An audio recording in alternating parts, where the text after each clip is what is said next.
মানে এটা পাহাড়ের একদম ইয়ের মধ্যে, এই বাসরগড়ের বাসরগড়ের একদম চূড়ায় এটা একটা কুয়ার মতো, কূপের মতো।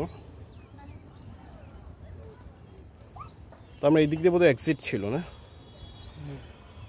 আমরা এখন এই বাসরগড়ের একদম উপরে চূড়ায়, এখান থেকে পুরো আশপাশে সব দেখা যাচ্ছে, বিশাল এরিয়া।